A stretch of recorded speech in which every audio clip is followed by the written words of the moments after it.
أعوذ بالله من الشيطان الرجيم.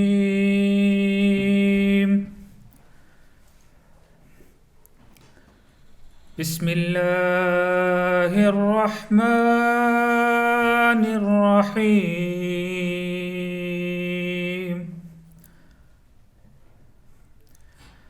إن الذين قالوا ربنا الله ثم استقاموا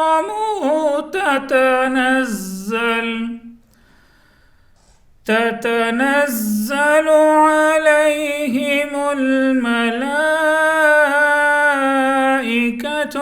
ألا تخافوا ولا تحزنوا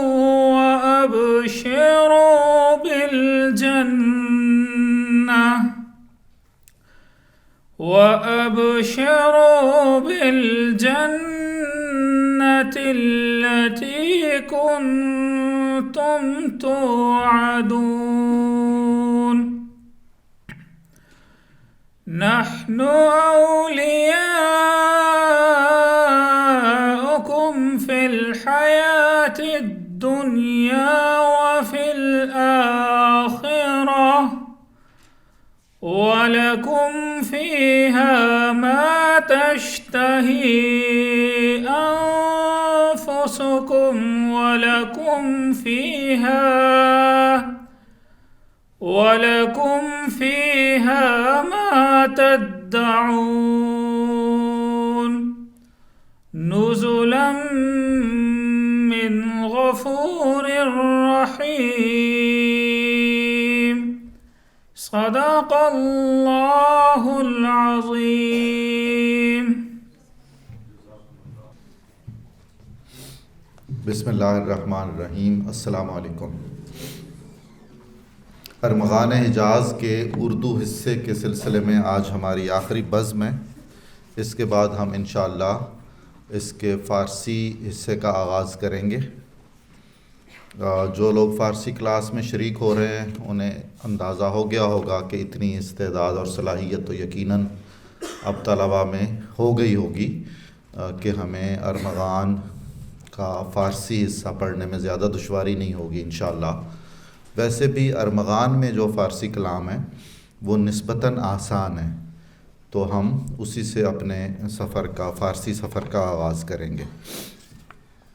آپ مجھے رہنمائی کریں گے کہ آج ہمیں کیا پڑھنا ہے؟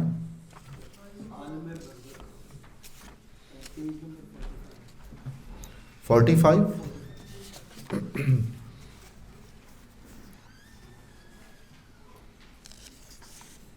جی جزاکم اللہ.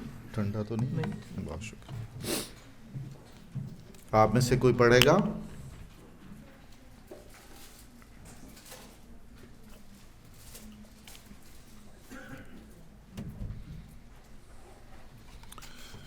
مردہ اپنی قبر سے. ظاہر ہے یہ مجھے کو پڑھنا تھا.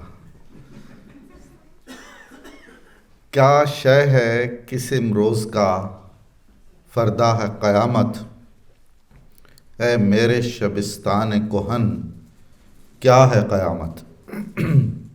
قبر. اے مردہ 100 سالہ تجھے کیا نہیں معلوم، ہر موت کا پوشیدہ تقاضا ہے قیامت. اس کے بعد پھر مردہ بات کر رہا ہے. جس موت کا پوشیدہ تقاضا ہے قیامت، اس موت کے پھندے میں گرفتار نہیں میں.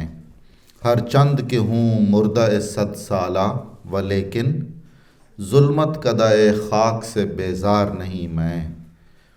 ہو روح پھر ایک بار سوار بدن زار، ایسی ہے قیامت تو خریدار نہیں میں.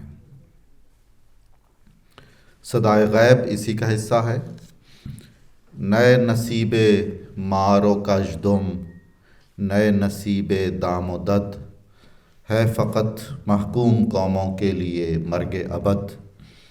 بانگ اسرافیل ان کو زندہ کر سکتی نہیں، روح سے تھا زندگی میں بھی تہی جن کا جسد، مر کے جی اٹھنا فقط آزاد مردوں کا ہے کام، گرچہ ہر ذی روح کی منزل ہے آغوش لحد، منزل ہے آغوش لحد، اس میں کریکشن کرنی ہوگی ہمیں۔ اقبال کی مکالماتی نظمیں ہم دیکھ رہے تھے کہ بانگ درا ہی سے شروع ہو گئی تھیں۔ جی دام و دد ہونا چاہیے، بالکل، یہ دو لکھا ہوا ہے جی۔ اس کے پہلے ہم الفاظ دیکھ لیتے ہیں، پھر اس پر تھوڑی سی گفتگو کریں گے۔ امروز آج کا دن ہے اور فردا آنے والا کل، شبستان خوابگاہ کہن پرانا، 100 سالہ 100 سال کا، باقی تو اس میں کوئی مشکل نہیں ہے۔ ظلمت کدہ وہ جگہ جہاں تاریکی ہو، تاریکیوں کا گھر، یہ ہم کسی بھی لفظ کے آگے کدہ لگا کے اس کی جگہ بنا لیتے ہیں۔ بدن زار بیمار جسم، زار و نزار جسم، نحیف و نزار جسم۔ اس میں کچھ ایک دو الفاظ مشکل ہیں۔ صدائے غیب والے حصے میں مار سانپ، کژدم بچھو، لفظی مطلب ہے اس کا ٹیڑھی دم والا۔ مرگ ابد دائمی موت، اسرافیل ایک فرشتے کا نام ہے، بانگ آواز، اسرافیل کی آواز۔ روح سے تھا زندگی میں بھی تہی، تہی خالی، تہی دامن تہی دست، اس سے یہ بنے ہوئے لفظ ہیں۔ البتہ فارسی میں اس کا تلفظ ہے توہی، تے پر پیش بولیں گے ہم۔ اردو میں چونکہ یہی رائج ہے تے پر زیر بولنا، تو ہم اردو میں تہی کہیں گے، ورنہ لوگ ہمیں پکڑ لیں گے کہ آپ کیا کر رہے ہیں جی۔ لحد تو ہم سب کو معلوم ہے، قبر۔ ذی روح، ہر زندگی رکھنے والا، اس کو ذی روح کہتے ہیں، وہ انسان ہو، حیوان ہو، نباتات ہوں، جو کچھ بھی ہے۔ یہ عالم برزخ کا ایک فرضی مکالمہ ہے، اور اس کے تحت اقبال اپنا ایک نقطہ نظر بیان کرنا چاہ رہے ہیں، جو ان کا بڑا اہم نقطہ نظر ہے۔ کچھ گفتگو آپ کیجئے اس پر۔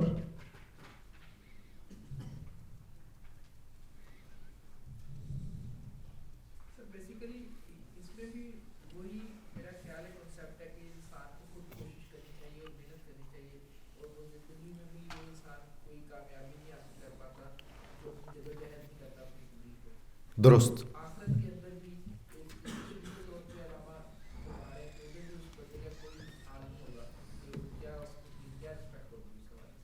بالکل درست ہے۔ برزخ امپورٹنٹ ہے نا، جب آدمی مر جاتا ہے تو قیامت برپا ہونے سے پہلے جو کائنات ہے یا جو کیفیت ہے اس کو برزخ کہتے ہیں۔ اب وہ مردہ ایک طرح سے قیامت کے برپا ہونے کا انتظار کر رہا ہے، اور ہم جانتے ہیں کہ قیامت کو حشر اجساد ہوگا، یعنی ہماری روحیں پھر ہمارے جسموں میں داخل ہوں گی اور ہم زندہ ہوں گے، یہ کانسیپٹ ہے۔ تو مردہ اس قیامت کے بارے میں کویسچن بھی کر رہا ہے، اور ایک طرح سے اسے یہ خواہش بھی ہے کہ ایک دفعہ سے مجھے حیات نو ملے، اور پھر جو بھی حساب کتاب ہے۔ یہ بڑا اہم ہے جو قبر بات کر رہی ہے۔ ہر موت کا پوشیدہ تقاضا ہے قیامت۔ ایک بات تو یہ ہے کہ جب کسی بھی ذی روح پر موت وارد ہو جاتی ہے تو ایک طرح سے اس کے لیے تو وہ قیامت ہی ہے نا، وہ تو اپنے انجام کو پہنچ گیا۔ اور دوسری بات، ہمارا چونکہ ایمان ہے والبعث بعد الموت، تو اس عقیدے کے تحت ہر انسان جوں ہی اس پر موت وارد ہوتی ہے تو اس میں یہ مخفی پیغام موجود ہے کہ اس نے پھر اٹھنا ہے، اس نے پھر زندہ ہونا ہے۔ اور وہ دن قیامت کا ہوگا۔ لقمان صاحب نے جو بات کی تھی، نکتے کی بات اور مرکزی خیال وہی ہے کہ جو لوگ زندگی میں زندگی سے فائدہ نہیں اٹھا سکے ہیں اور زندہ ہونے کا بہترین مظاہرہ نہیں کر سکے اپنے سعی و عمل سے، کائنات میں، اپنی ذات میں، اپنے ماحول میں کسی بھی نوعیت کی کوئی اچھی تبدیلی نہیں لا سکے ہیں، وہ اگر دوبارہ بھی جی اٹھیں تو کیا ہو جائے گا؟ تو ایسے لوگ جو زندگی میں بھی مردوں کی طرح جیے ہیں، ان کی موت تو ایک طرح سے دائمی موت ہی ہے۔ کیا ہو جائے گا اگر وہ دوبارہ جی اٹھیں گے؟ کیا قیامت کے روز ان کی جسموں میں ان کی روح اگر داخل بھی ہو جائے گی؟ اچھا، اب مردہ یہاں پر ہم دیکھ رہے ہیں ظلمت قدائے خاک، یہ قبر کے لیے استعارہ ہے کہ میں پھر اپنی قبر ہی میں آسودہ خاطر ہوں۔ آپ دیکھ رہے ہیں اس میں کوئی انرجی نہیں ہے اور کوئی ایک نئی دنیا اور ایک نئے ماحول میں جانے کی کوئی خواہش نہیں ہے کہ جی میں اسی پر ہوں، میرے لیے ممکن کوئی نہیں ہے کہ میری روح پھر ایک دفعہ میرے جسم میں داخل ہو، اس میں مجھے کوئی دلچسپی نہیں ہے۔ اس سے ہم اس کی نفسیات کا اندازہ کر سکتے ہیں۔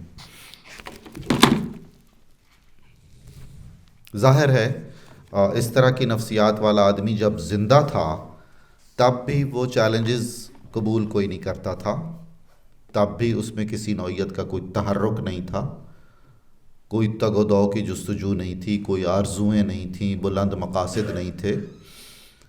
وہ بس قناعت کر گیا ہوا تھا بہت تھوڑی سی چیزوں پر، تو ہی ناداں چند کلیوں پر قناعت کر گیا۔ جی،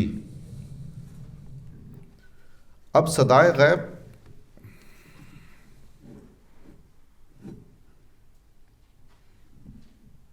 یہ جو ہے نا، یہ بہت ہی محبت سے میری طرف جھکتا رہتا ہے ہر وقت۔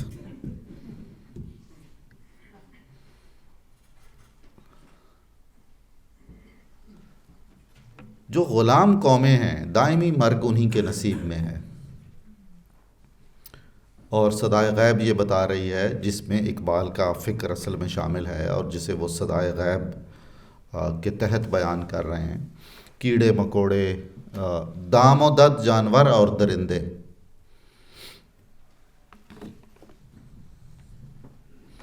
عجیب بات یہ ہے کہ اصل میں مرگ ابد تو انہی کے لیے ہے جو کیڑے مکوڑے ہیں، جو غیر انسان ہیں۔ غیر انسان دوبارہ زندہ نہیں ہوں گے قیامت کے دن، ان کی موت دائمی موت ہے، لیکن اقبال اس کو بالکل الٹا کے بیان کر رہے ہیں۔ دوسرے لفظوں میں جو ذہنی طور پر محکوم ہیں اور جو ثقافتی طور پر اور سماجی طور پر اور سیاسی طور پر غلام ہیں، وہ دائمی مردہ ہیں۔ ان کے لیے جو نئی زندگی ہوگی قیامت کے دن، وہ بھی ایک طرح سے موت ہے۔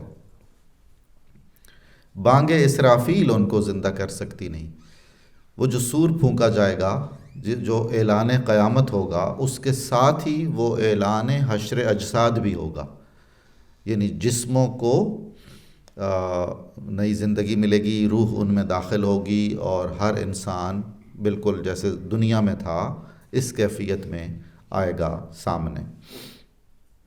لیکن ایسے لوگوں کے لیے اس سورہ اسرافیل میں بھی کوئی طاقت اور قوت نہیں ہوگی۔ مر کے جی اٹھنا فقط آزاد مردوں کا ہے کام، گرچہ ہر ذی روح کی منزل ہے آغوش لحد۔ جو بڑے لوگ ہیں، جنہوں نے قربانیاں دی ہیں، جنہوں نے محنتیں اور مشقتیں کی ہیں، کسی نصب العین کی خاطر زندگی گزاری ہے، ان کو حیات دوام ہے۔ ان کے لیے جو زندگی ہے اور جو موت ہے وہ محض ایک عارضی سا وقفہ ہے۔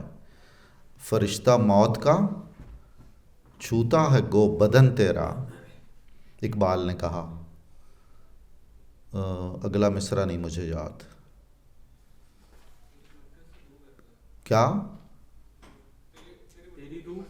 نہیں، یہ ایک لفظ نہیں، تیری کے بعد نہیں مجھے یاد آ رہا۔ دیکھ لیجئے اگر کوئی آن لائن میسر ہو تو، فرشتہ روح کا چھوتا ہے گو تیرے وجود کے مرکز سے دور رہتا ہے. یس، یعنی وہ موت ہے بھی اور موت نہیں بھی. ویسے بھی ہمارے نقطہ نظر سے انبیاء اور شہداء اور اولیاء اور صلحاء وہ زندہ ہیں اور ان سے فیوز و برکات بھی حاصل ہوتی ہیں. جن کا نام نیکی سے زندہ ہے وہ بھی تو زندہ ہیں. اقبال جن کو ہم پڑھ رہے ہیں، جو ان کی خدمات ہیں وہ ان کی بقائے نام کا باعث ہیں، اور وہ بھی ایک نوعیت کی زندگی ہے. تو نتیجہ یہ نکلا کہ انسان کو صاحب آرزو ہونا چاہیے، صاحب مقاصد ہونا چاہیے، اور ان آرزوؤں اور مقصدوں کے حصول کے لیے اسے تگ و دو کرتے رہنا چاہیے، اور اسے خطرات کا مقابلہ بھی کرنا چاہیے اپنی زندگی میں. زندگی میں بھی تو کئی لمحے ایسے آتے ہیں کہ ہم ذہنی طور پر اور نفسیاتی طور پر یوں ہے جیسے موت آ گئی ہے.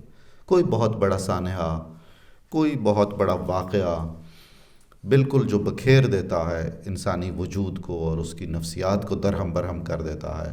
اس کے بعد ایک نئے عزم سے وہی آدمی اگر وہ صحت مند روح والا اور صحت مند دل و دماغ والا ہے تو وہ نئے عزم سے پھر میدان عمل میں آتا ہے اور اپنی زندگی کا سفر از سر نو جاری کرتا ہے. فارسی کا ایک شعر ہے، کشتگان خنجر تسلیم را ہر زماں از غیب جان دیگر است. جو تسلیم و رضا کی تلوار سے یا خنجر سے قتل کیے گئے ہوتے ہیں، شہید کیے گئے ہوتے ہیں، انہیں عالم غیب سے ہر لمحے نئی زندگی مل رہی ہوتی ہے. تو چنانچہ جن کا کوئی تعلق تسلیم و رضا سے نہیں ہے یا سعی و عمل سے نہیں ہے یا جہد و کوشش سے نہیں ہے، ان کی زندگی بھی موت ہے، اور موت تو ہے ہی موت. جی اس کے بعد نہیں آگے چل رہا تھا. آہ ظالم، قبر اب اپنے مردے سے بات کر رہی. آہ ظالم تو جہاں میں بندہ محکوم تھا، میں نہ سمجھی تھی کہ ہے کیوں خاک میری سوزناک. تیری میت سے میری تاریکیاں تاریک تر، تیری میت سے زمیں کا پردہ ناموس چاک. الحذر محکوم کی میت سے 100 بار الحذر، اے سرافیل اے خدائے کائنات اے جان پاک. صدائے غیب. گرچہ برہم ہے، زمین بھی اسی کا حصہ ہے آگے. جی ہاں، گرچہ برہم ہے قیامت سے نظام ہست و بود، ہیں اسی آشوب سے بے پردہ اسرار وجود. بہت خوبصورت ہے. زلزلے سے کوہ و در اڑتے ہیں مانند سحاب، زلزلے سے وادیوں میں تازہ چشموں کی نمود. ہر نئی تعمیر کو لازم ہے تخریب تمام. اقبال نے یہ مصرع اس کا تھیم جلال الدین رومی سے لیا ہے اسی میں مشکلات زندگانی کی کشود.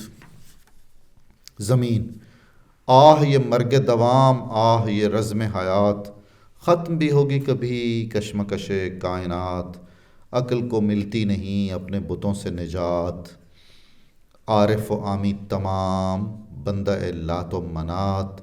خوار ہوا کس قدر آدم یزداں صفات، قلب و نظر پر گراں ایسے جہاں کا ثبات. کیوں نہیں ہوتی سحر حضرت انسان کی رات. آپ غور فرمائیے اقبال کا جو فنی کمال ہے کہ سارے مصروں ہم قافیہ ہیں جیسے غزل کا مطلع ہوتا ہے، اور بہت ہی اس میں روانی ہے اور پورا تسلسل ہے، بالکل ایک ایک خیال دوسرے سے متصل ہے اور جڑا ہوا ہے. اب آپ دیکھیے کہ وہ جو مردہ ہے وہ کسی غلام کی لاش ہے، اور غلامی کی جو سائیکی اقبال پہلے بھی بیان کر چکے اور اس نظم میں بھی انہوں نے بیان کی. اب جب قبر کو یہ معلوم ہوتا ہے کہ یہ تو غلام شخص کی میت ہے تو وہ بھی اسے قبول نہیں کرتی ہے اور اس پر ناخوش ہوتی ہے اور اپنے آپ کو کوستی ہے. میں نہ سمجھی تھی کہ ہے کیوں خاک میری سوزناک، کہ مجھے نہیں پتہ چلا تھا کہ وہ جو ایک عجیب و غریب صورتحال مجھ پر طاری تھی وہ اس وجہ سے تھی کہ مجھ میں جو دفن مردہ ہے وہ دراصل جسمانی اور ذہنی طور پر اور ہر سطح پر غلام تھا۔ میں تو پہلے ہی بہت تاریک تھی اور جناب والا کی میت نے مجھ میں داخل ہو کے اور تاریک کر دیا۔ تیری میت سے زمیں کا پردہ ناموس چاک، بہت تلخ حد تک جا کر یہ بات کی ہے اقبال نے۔ اور اس سے ہمیں یہ اندازہ کرنا چاہیے کہ اقبال کس قدر آزادی خواہ تھے، آزادی دوست تھے، اور خصوصاً فکری آزادی۔ الحذر عربی ہے، بچیے، محفوظ رہیے، خدا بچائے، یہ سارا مفہوم اس میں آتا ہے۔ اللہ کی پناہ، ہم کہتے ہیں معاذ اللہ، استغفر اللہ، اس طرح کے سارے معانی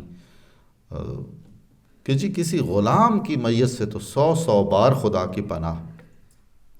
پھر وہ قبر پکارتی ہے اسرافیل کو، خدا کائنات کو، جان پاک کو، کہ یہ مجھے بھی کس مصیبت میں ڈال دیا اور کس آزمائش میں ڈال دیا، ایک جو مردہ ہے یہ تو محکوم مردہ ہے۔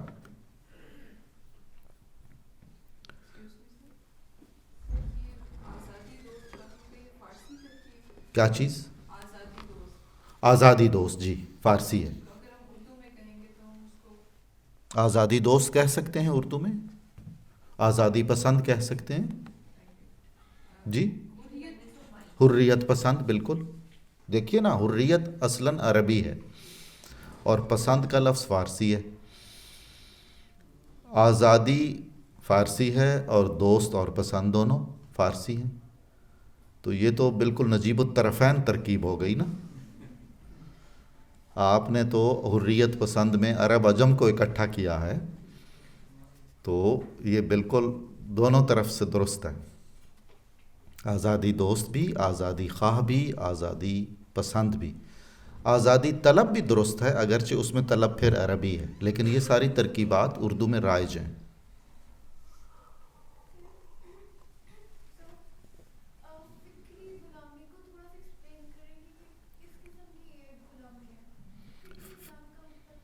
فکری غلامی، مثلاً فکری غلامی کا ایک پہلو یہ ہے کہ میں صرف دوسروں کے افکار کی پیروی کرتا ہوں اندھا دھند، اور ان کا تجزیہ کرنے سے محروم ہوں۔ اور اگلا مرحلہ یہ ہے کہ خود مجھ میں کوئی ایسی صلاحیت نہیں ہے کہ میں کوئی نئی فکر سامنے لا سکوں، کوئی نیا رستہ بنا سکوں۔ فکری غلامی کی ایک قسم یہ ہے کہ میں یہ سمجھوں کہ جو ہمارے حاکم ہیں ان کی ہر چیز ہی اچھی ہے، جو ہمارے آقا بنے ہوئے ہیں ان کی زبان بھی اچھی ہے، ان کی ثقافت اچھی ہے، ان کی تاریخ ہم سے بہت اچھی ہے، علوم و فنون بھی انہی کے بہتر ہیں، ان کی زبان بھی اچھی ہے، ان کا لباس بھی اچھا ہے، الی ھذا القیاس۔ یہ بھی فکری غلامی ہو گئی۔ اور فکری غلامی میں جو سب سے دردناک پہلو ہوتا ہے وہ یہ ہوتا ہے کہ جو آپ کو مردے کی کیفیت دکھائی دے رہی ہے وہ اس کا کمفرٹ زون ہوتا ہے، غلام رہنا۔ کسی بھی نئے خیال کو، نئے آئیڈیا کو وہ آسانی سے ایکسیپٹ نہیں کرتا، کیونکہ اسے ڈسٹرب ہونا ہوتا ہے۔ وہ ہے نا وائے ناکامی، متاع کارواں جاتا رہا، کارواں کے دل سے احساس زیاں جاتا رہا۔ یعنی یہ انتہا ہے اس فکری غلامی کی کہ ہم تو جو فکری غلام ہوتے ہیں وہ سود و زیاں کے کیا کھویا کیا پایا اس چکر میں نہیں پڑتے ہیں۔ دراصل معاف ہو جاتا ہے نا دل و دماغ، ایگزیکٹلی۔ اس وجہ سے وہ جو حس ہے نا، وہ صلاحیت محسوس کرنے کی، وہ ختم ہو جاتی ہے۔ آپ نے نوٹ کیا کہ انہوں نے سارے الفاظ اردو کے بولے ہیں، سارے بہترین تلفظ میں بولے ہیں اور نہایت اچھے انداز میں بولے ہیں۔ تو اردو کو کچھ اہمیت دیا کیجیے آپ، اور کنوے بھی کی ہے، معذرت چاہتا ہوں پوری طرح بات پہنچائی بھی ہے اصل میں خود کو وہ کہہ رہا تھا کہ کبھی کبھی کنوے کا بہتر اردو استعمال کریں، ابلاغ۔ یہاں پہ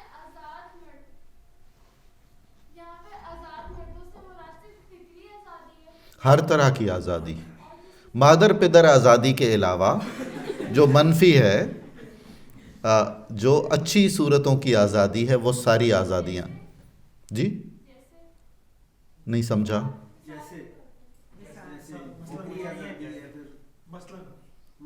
مثلاً یہ کہ میں ذہنی طور پر آزاد ہوں، کچھ خود کئی افکار سامنے لا سکتا ہوں، یا کم از کم جو افکار ہوں ان میں تجزیہ کر سکتا ہوں، تو میں ایک طرح کا جی. مجھ پر کوئی اور مسلط نہیں ہے، کوئی غیر ملکی طاقت. انگریزوں کا استبداد آپ ذہن میں رکھیے نا، جو اقبال کو بہت بری طرح، اور ان کی زندگی کے آخری 10-15 برس میں، خصوصاً خطبہ الہ آباد کے بعد، تو ہم دیکھتے ہیں کہ اقبال کے افکار کا سب سے بڑا مرکز اور نقطہ ظاہری آزادی بھی تھی، استبداد سے اور استعمار سے. جی بالکل، تہذیبی اور تمدنی آزادی بھی. دیکھیے نا، سماجی اور معاشرتی اور تہذیبی اور تمدنی، یہ کافی حد تک ایک دوسرے سے مربوط ہیں، اور ایک زینہ اوپر ہے. تو جب محکومی کا سلسلہ شروع ہوتا ہے تو ابتدائی طور پر محکوم کے دل و دماغ میں ایک شک پیدا کر دیا جاتا ہے. آپ کی فکری آزادی سے مجھے وہ ایک ٹرائنگل یاد آیا، جی. Self actualisation. کیا ہم اس کی بات کر رہے ہیں جس میں آپ تمام مراحل سے گزر کر، جس میں مٹیریل بھی آ جاتا ہے، آخر آپ کی جو اسٹیج ہوتی ہے جی وہ ہوتی ہے فکری آزادی، سیلف ایکچولائزیشن. بالکل. اس کی بات کر رہے ہیں. جی بالکل درست آپ کہہ رہے ہیں. دیکھیے، سیاسی آزادی، سماجی آزادی، ذہنی اور شعوری آزادی، ایک نفسیاتی آزادی بھی ہوتی ہے. یہ ساری آزادیاں ایک دائرے میں ہونا ضروری ہیں. اس دائرے کو متعین کرتا ہے بسا اوقات کوئی مذہب، اگر ہم اس کے ماننے والے ہیں، یا ہمارا معاشرہ اگر وہ بہت زندہ، جیتا جاگتا، اچھی قدروں والا معاشرہ ہے، تو کچھ حد تک وہ متعین کر دیتا ہے اس کا دائرہ. کچھ ہمارا اپنا خاندانی پس منظر، اور کچھ ہمارے معاشرے کی جو بہت اہم ابتدائی ضروریات ہوتی ہیں، اس سے مل کر وہ حدود و قیود تشکیل پاتی ہیں جو ہر طرح کی آزادی اس کے ذیل میں آئے گی. جی آپ کچھ فرمانا چاہ رہے تھے. جیسے حضرت بابا بلے شاہ رحمۃ اللہ علیہ فرماتے ہیں. بھیا میں سفر پہ گیا ہوا تھا، اور سفر پر تقریباً ہر روز ہی آپ کو یاد کرتا تھا. ان کا نہیں، آپ سب کو یاد کرتا تھا. مجھے نام نہیں آتے تھے تو میں ایک چکر چلا دیتا تھا، ہاں، کہ سب جن سے ہماری ہفتہ وار ملاقات ہوتی ہے، اور جن کے نام آتے تھے میں بہت دیانتداری سے ان کے نام لیتا تھا. ان کا مجھے نام یاد نہیں تھا، لیکن میں یہ کہتا تھا کہ وہ صاحب کہ اگر ٹیلی فون کی بات کریں تو وہ اس میں سے اولیاء کا کوئی نقطہ نکال لیتے ہیں. جی سر، حضرت بابا بلے شاہ رحمۃ اللہ علیہ فرماتے ہیں، وے بلیا اسم مرنا نہیں، گور پیا کوئی ہو. جی بیسیکلی اسی کو اردو میں حضرت علامہ اقبال رحمۃ اللہ علیہ بیان فرما رہے ہیں. اور اس میں جو ایک نقطہ صوفیہ اور اولیاء اللہ کا شروع سے رہا کہ جو ایک زندگی کا تصور مادیت سے نکل کے روحانیت میں داخل ہونا، اور فنا فی الشیء، فنا فی الرسول، فنا فی اللہ. بیسیکلی فنا فی اللہ پہ جا کے وہ سٹیج ہے جہاں پر اللہ سے براہ راست علم ملنا شروع ہوتا ہے. آپ اتنی مشکل باتیں کرتے ہیں کہ میں کھڑا ہوا لرزنے لگتا ہوں. بالکل، ٹانگیں میری کپ کپاتی ہیں. سر میں نے آپ سے نہیں، آپ بالکل درست کہہ رہے ہیں. وہی ہے بات، وہی ہے. لمز کا کوئی طالب علم ہے اس کلاس میں؟ میرا طالب علم؟ ہاں، اس بچے نے سنا ہوا ہوگا لطیفہ، آپ کو بھی سنا دیتا ہوں. جلال الدین رومی کا مثنوی میں انہوں نے لکھا، بہت خوبصورت، کہ ایک آدمی عاشق ہو گیا کسی خاتون پر، اور اس معاشرے میں تو ممکن کوئی نہیں تھا ملاقات اور کوئی رابطہ، یہ سہولیات کوئی نہیں تھی. پتہ نہیں بیچارے کس طرح زندہ رہتے تھے، مطلب ہمیں ان سے ہمدردی ہے. تو انہوں نے ہائر کی ایک خاتون جو بہت ماہر معذرت چاہتا ہوں، انہوں نے خدمات حاصل کی ایک ایسی خاتون کی جو اس طرح کے پیغامات کے لیے نہایت مہارت رکھتی تھیں، اور کچھ عرصہ پہلے تک تھا ایسا سلسلہ بھی۔ ہمارے معاشرے میں تو آپ کو معلوم ہے قاصد کبوتر بھی ہوتے تھے، وہ آپ بھی ہوتے ہیں، بہت ساری افواج نے بھی حتیٰ کہ رکھے ہوئے ہیں۔ تو جی ہاں بالکل، کافی مشہور کبوتر گزرے ہیں دوسری جنگ عظیم میں۔ جی بالکل بالکل، اور ان کو تو انہوں نے کچھ عہدے بھی دے رکھے تھے بعض کبوتروں کو، یعنی رینکس۔ اور آج کل کتوں کی بھی بڑی اہمیت ہو گئی نا، جو سونگ لیتے ہیں اور وہ اس طرح کے، وہ بھی فوج میں باقاعدہ ہوتے۔ خیر ہے، ہم کہاں نکل گئے اتنی خوبصورت بات میں سے۔ جی، تو انہوں نے اس خاتون کو اچھی خاصی اس کو نذرانہ پیش کیا، اور پھر رومی آپ کو معلوم ہے جب بات کرتے ہیں تو بڑا ہی مزے کی بات کرتے ہیں۔ تو انہوں نے کہا کہ میں پیغام آپ کو ایک دے رہا ہوں، آپ نے عذراء کرم غور سے سننا ہے اور بالکل اسی طرح بیان کرنا ہے پیغام۔ پرانے زمانے میں بادشاہوں نے کچھ ایسے قاصد رکھے ہوئے تھے جو بڑے پیشہ ور قسم کے تھے، اور وہ انہی لفظوں کو انہی انداز میں دوسرے تک پہنچاتے تھے۔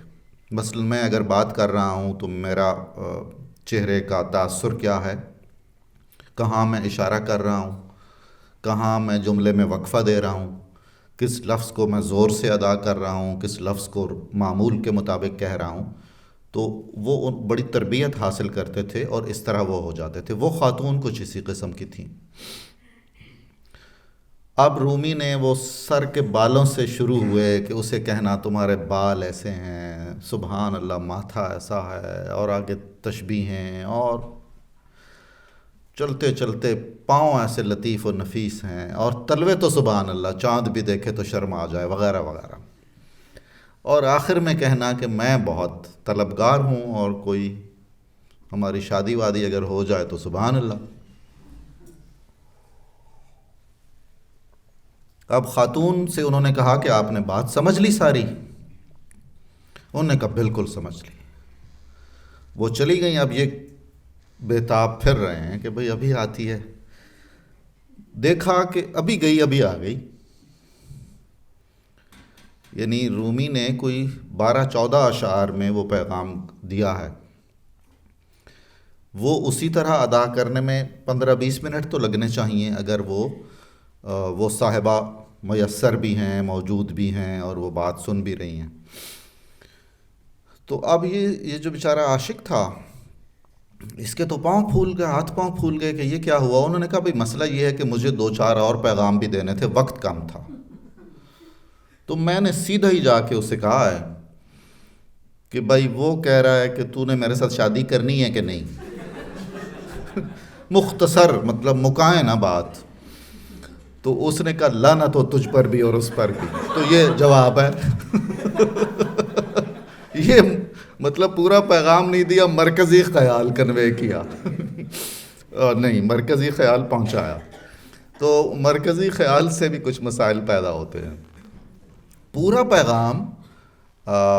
پورے پیغام کی اپنی بہت ساری حکمتیں ہوتی ہیں۔ ہم دیکھتے ہیں کہ قرآن کریم میں یا دیگر الہامی کتابوں میں ہمیں بعض اوقات ایسا لگتا ہے کہ یہ تکرار ہے۔ مثال کے طور پر اس کی بہت بڑی مثال ایک ہے سورہ الرحمن، جی، جس میں بار بار آتا ہے فَبِأَيِّ آلَاءِ رَبِّكُمَا تُكَذِّبَانِ۔ کئی آیات ایسی ہیں جو بالکل اور بھی پورے قرآن کریم میں اسی طرح آ رہی ہوتی ہیں۔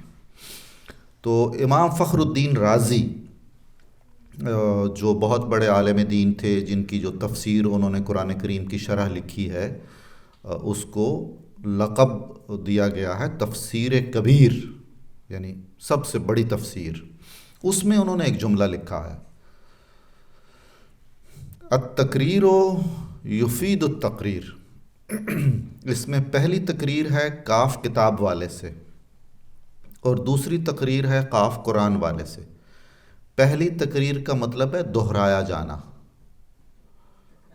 تکرار سے۔ یفید فائدہ دیتی ہے، مفید ہوتی ہے۔ اور دوسری تقریر کا مطلب ہے جو کچھ آپ لکھ رہے ہیں یا بیان کر رہے ہیں. یعنی ایسا نہیں ہے کہ ہر دہرایا جانا یا ہر اعادہ یا ہر تکرار بے محل ہے، بے معنی ہے، بے مقصد ہے. جی اس میں کچھ الفاظ ہمیں اور دیکھنے ہیں. ہست و بود، زندگی ہست ہے اور بود تھا.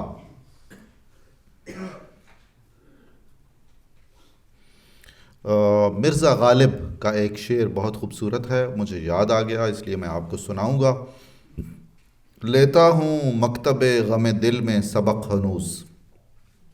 جو فارسی پڑھتے ہیں وہ اس مرحلے سے گزر چکے ہوں گے.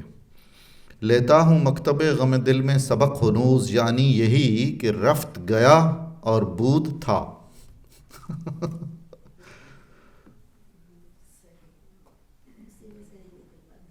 ہاں جی، اور اس میں غالب نے چکر سارا یہ چلا رکھا ہے کہ محال ہے غم کے بارے میں یہ کہنا کہ تھا یا گیا.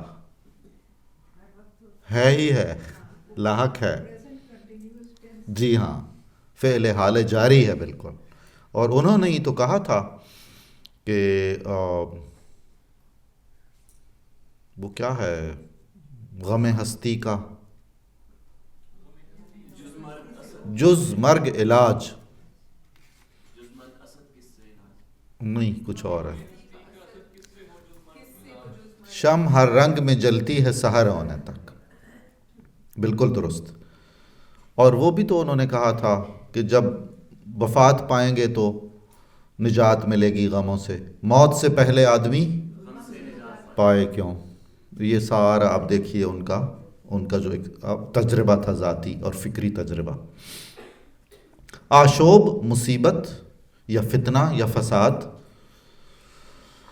اسرار وجود، زندگی کے راز، زندگی کے بھید.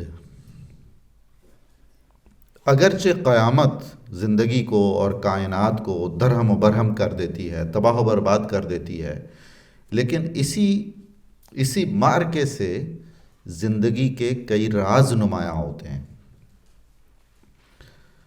پھر آگے انہوں نے مثالیں دی ہیں کہ زلزلے جب آتے ہیں تو پہاڑ اور عمارتیں یوں اڑتی پھرتی ہیں جیسے بادل ہوں. یہ قرآنی تلمیح بھی ہم کہہ سکتے ہیں. القارعہ، اور اس میں وہ ہے اڑنا بادلوں کی طرح. مگر اسی زلزلے سے ایک فائدہ ہو جاتا ہے جو دوسرے مصرے میں بیان کیا. نئے چشمے بہت سارے پھوٹ نکلتے ہیں. ہر نئی تعمیر کو لازم ہے تخریب تمام. آپ کہیں نئی عمارت بنانا چاہ رہے ہوں جہاں پہلے کوئی عمارت ہو تو اس کو مکمل طور پر ختم کیا جائے گا، صاف کیا جائے گا، تب وہاں نئی عمارت کی بنیاد رکھی جائے گی. کیا اس سے ہم مراد دے سکتے ہیں کہ کسی بھی انقلاب کے لیے یا کسی بھی تحریک کے لیے خوریزی؟ میں کہوں گا تو نہیں کہ ایسا نہیں ہے. کیونکہ کچھ اس طرح کا بھی مطلب نکل رہا ہے نا. میں بالکل نہیں کہوں گا کہ ایسا نہیں ہے.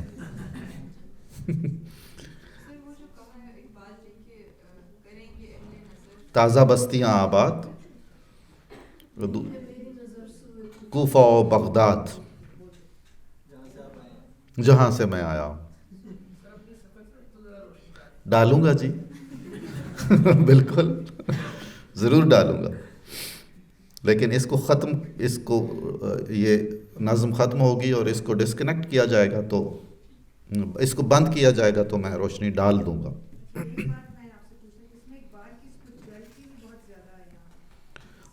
جی ایسا ہی ہے. اقبال کا کمال یہ ہے، یعنی ہم اس کو اس کی مذہبیت سے اور اس کی روحانیت سے کاٹ کے سمجھ نہیں سکتے ہیں. اور اگر وہ چیزیں کاٹ دی جائیں تو پھر باقی کچھ بچ نہیں رہا ہوتا ہے.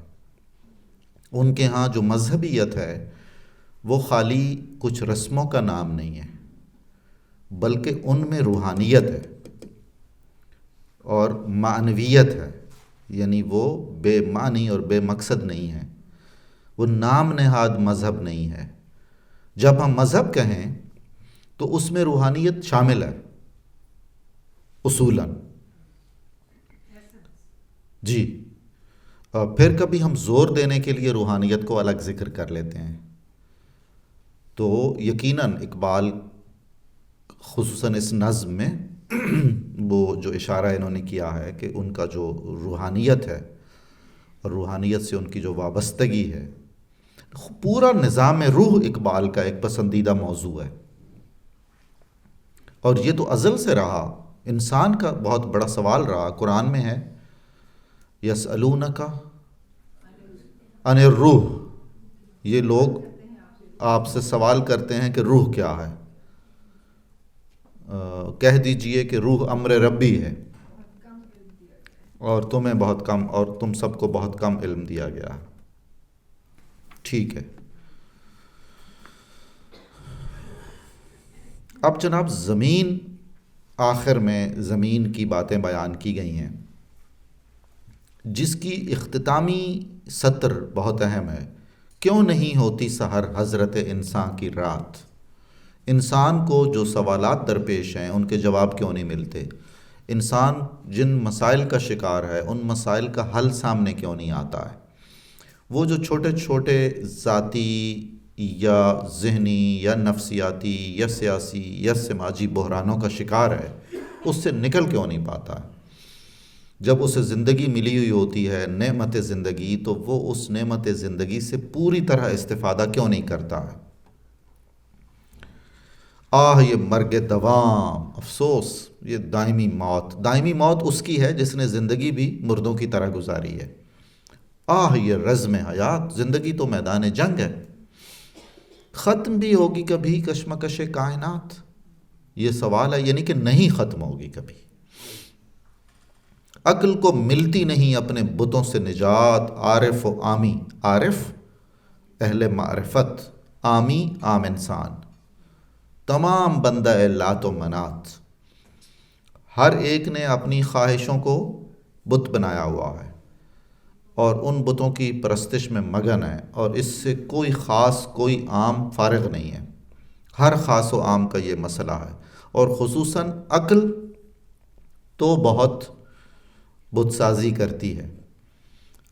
ایک جگہ انہوں نے کہا تھا زناری، جی ہاں بالکل درست، عقل عیار ہے، عشق بیچارہ، نہ ملا ہے نہ زاہد نہ حکیم۔ اور عقل کی عیاری اور اس کا نفع نقصان کے گوشوارے بناتے رہنے کو اقبال نے اپنے کلام میں جا بجا بیان کیا ہے، اور وہ کوئی بہت ایک معیار نہیں ہے اقبال کے لیے عقل کا اس حد تک عقل کی پیروی کرنا یا عقل کے دیے ہوئے سانچوں میں ڈھل جانا۔ دل بینا بھی کر خدا سے طلب، آنکھ کا نور دل کا نور نہیں، گزر جا عقل سے آگے کہ یہ نور چراغ راہ ہے منزل نہیں ہے۔ جی، آدم یزداں صفات بہت اہم لفظ ہے، وہ انسان جس کو خدائی صفات کا حامل ہونا چاہیے۔ اس کے پیچھے ایک حدیث ہے، تخلقوا باخلاق اللہ، اپنے آپ کو خدا کے اخلاق سے آراستہ کیجیے۔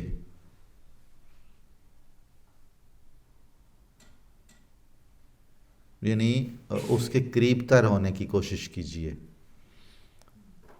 اس لیے کہ انسانی جو ہمارا مذہبی اور روحانی نقطہ نظر ہے، تخلیق انسان کا مقصد ہے خدا تعالیٰ کے اسماء اور صفات کا عیاں ہونا۔ میں ایک چھپا ہوا خزانہ تھا، میں نے چاہا کہ پہچانا جاؤں، تو چنانچہ اس کے لیے میں نے آدم کی تخلیق کی۔ تو اگر انسان میں سے صفات خداوندی کا کوئی نشان اور سراغ بھی نہ ملے تو وہ شخص پھر مقصد تخلیق نہیں پورا کر رہا ہے اپنا۔ اس کے لیے تو بالکل یقیناً. جی ہاں. سر جو اللہ الصمد ہے، بے نیاز ہے، بیسیکلی یہ وہ آزادی ہے جو حضرت علامہ اقبال رحمۃ اللہ علیہ میرے خیال کے مطابق کہ اللہ بے نیاز ہے، کیونکہ جس وقت وہ فنا فی اللہ کے اوپر انسان پہنچتا ہے، اس کی روحانی کار وہاں تک چلی جاتی ہے، تو اس کو ہر طرح کی جو ہے آزادی میسر آ جاتی ہے. بالکل درست. لیکن میرا لرزہ بدستور ہے موجود. اس پر ہم کچھ اور گفتگو کریں گے یا آگے بڑھ جائیں؟ جی آگے کیا پڑھنا ہے ہم نے؟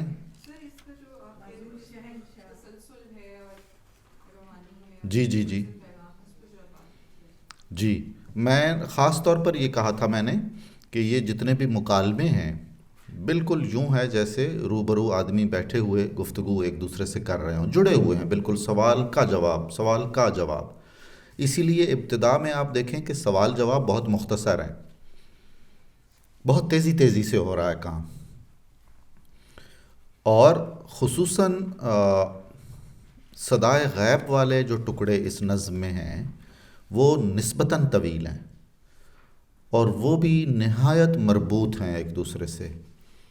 اور اس کا اختتام ہوا زمین کی بات چیت پر. زمین کا جو مکالمہ ہے یا زمین نے جو اپنی رائے دی ہے، وہ رائے فکری طور پر، فکری سطح پر تو ایک طرح سے اس نے ساری بحث سمیٹی ہے، جیسے کچھ نتائج اس نے نکالے ہیں، کچھ دعا کی ہے، یا ایک طرح سے یہ بھی کہا ہے کہ یہ سارا کچھ تو اسی طرح ہی رہنا ہے، یہ بھی اس میں شامل ہے. فنی سطح پر بھی میں نے خاص طور پر عرض کیا تھا کہ اقبال نے یہ اس طرح بہت کم کیا ہے کہ نظم کا پورا بند انہوں نے حیات کے اعتبار سے یوں لکھا ہو جیسے کسی غزل کا مطلع، یعنی پہلا شعر لکھا جاتا ہے جو آپس میں ہم قافیہ اور ہم ردیف ہونا ضروری ہے. دیکھیے نا اس میں 7 مصرے ہیں.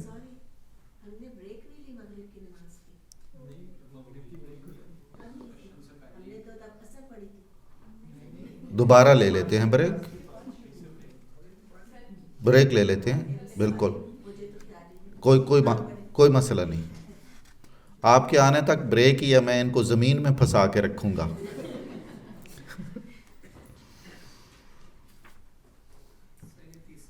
سات مصرے ہیں اس نظم کے.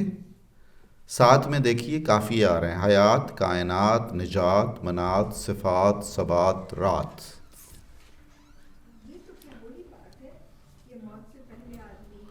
غم سے نجات پائے کیوں؟ جی بالکل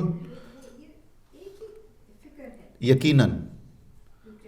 ہاں رنگ ذرا مختلف ہے، خصوصاً جب اقبال بات کریں گے تو ان کے پیچھے اپنا پس منظر ہے.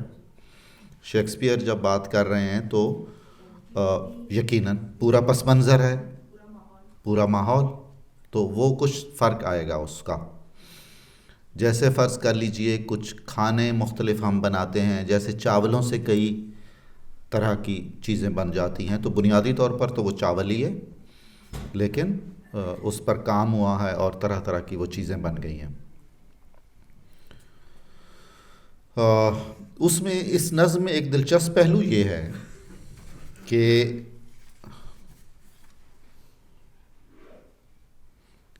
قبر کی تاریکی ہوتی ہے نا، یہ عالم برزخ ہے. عالم برزخ اصولاً تاریک ہے، سوائے ان لوگوں کے جن کی قبروں میں نور ہے یا جن کی قبریں کشادہ کر دی گئی ہیں.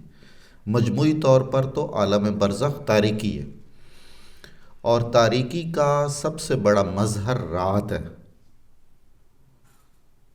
تو نظم کا اختتام بھی رات پر ہوا ہے، اور حضرت انسان کی رات سے مراد ہے کہ وہ مسائل ازلی اور ابدی جو انسان کو درپیش ہیں، جو جن کے کچھ نتائج نہیں نکل رہے ہیں، وہ اسی طرح ہیں. اس کے بعد ہم نے کیا پڑھنا ہے؟ آواز غیب کون سی ہے پھر؟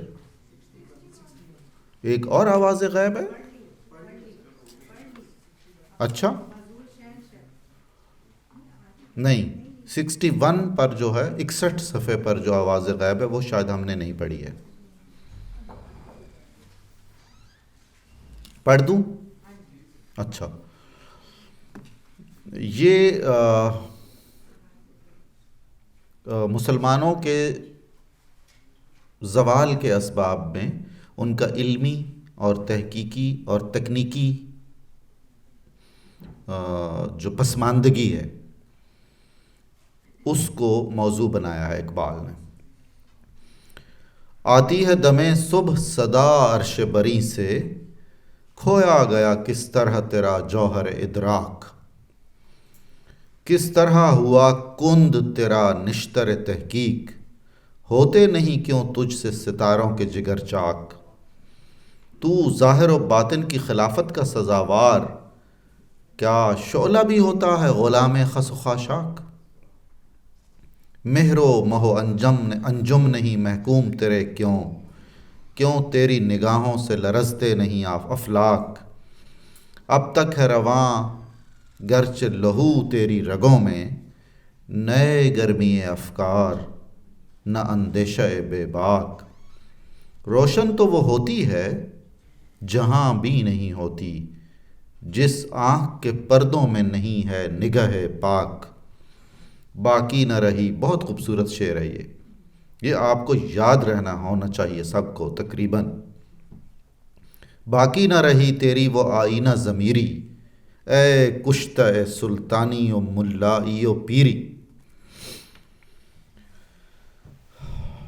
یہ وہ سوال ہے جو ہر ذی شعور آدمی کرتا ہے کہ اسلامی تہذیب و تمدن نے جتنی ترقی کی اور علوم و فنون میں جو کامیابیاں حاصل کیں وہ اسپین سے ہوتی ہوئیں جب یورپ میں پہنچیں اور ان کے تراجم ہوئے تو یورپ کی نشأت ثانیہ کی بنیاد میں ہیں وہ چیزیں.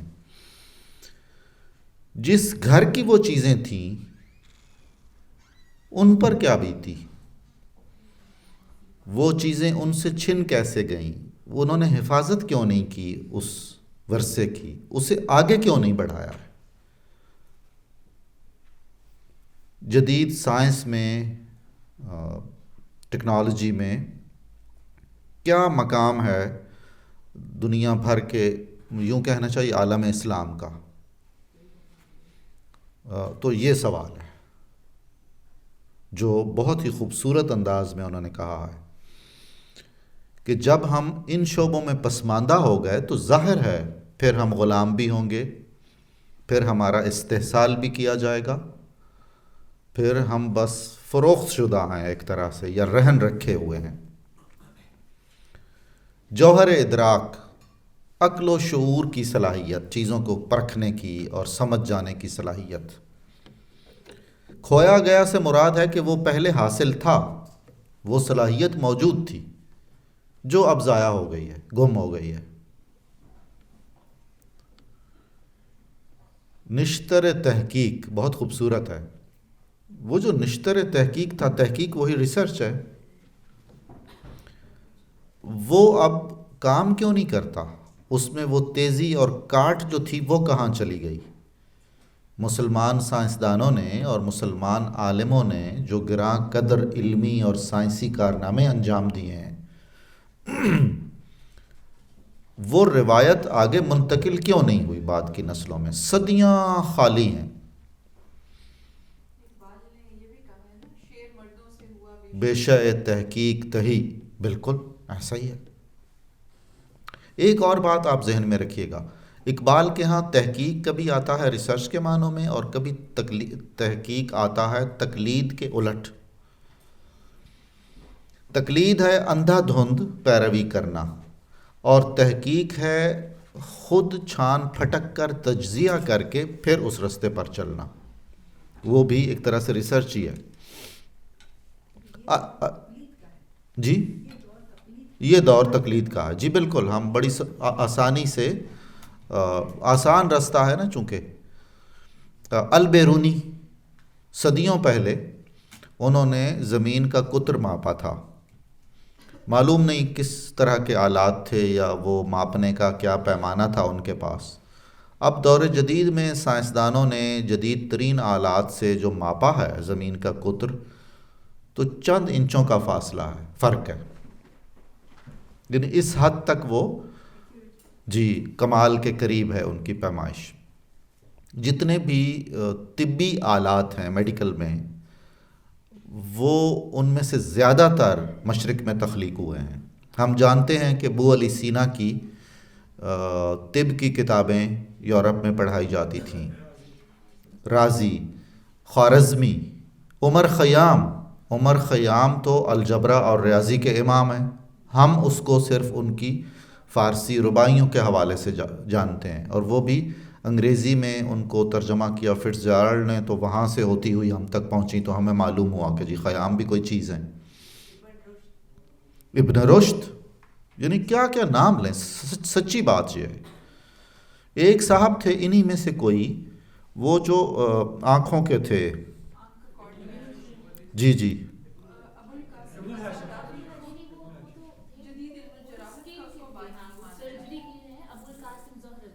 زہراوی، جی بالکل۔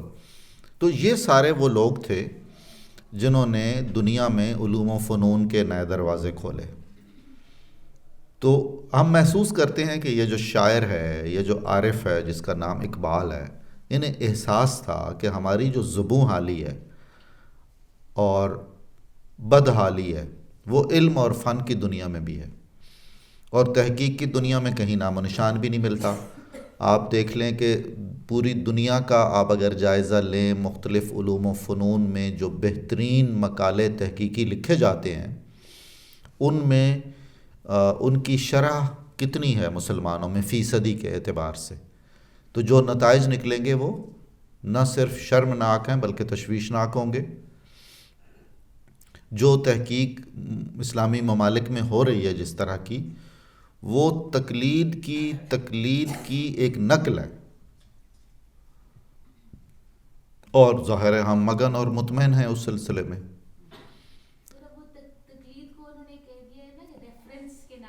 ہاں، آپ صحیح کہہ رہی ہیں، یہ اب تحقیق ہوگی، بالکل، یعنی آپ تحقیق کی نقل میں کچھ مثالہ ڈال دیں تو آپ محقق ہو گئے ہیں۔